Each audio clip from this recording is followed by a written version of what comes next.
Por esa razón, no tienes que subirte a un caballo si no sabes montar.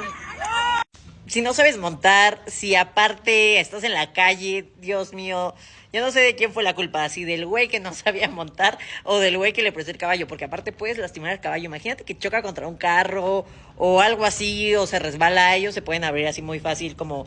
de sus patas y se las truenan, o sea, se las truenan y bye, sas, ahí quedó, o sea, de verdad es muy peligroso. O sea, si montas a caballo tienes que tener en cuenta que es muy peligroso salir a la calle, porque pues tienes que estar muy preparado, el caballo también tiene que tener ciertos cuidados para salir, pero Dios mío.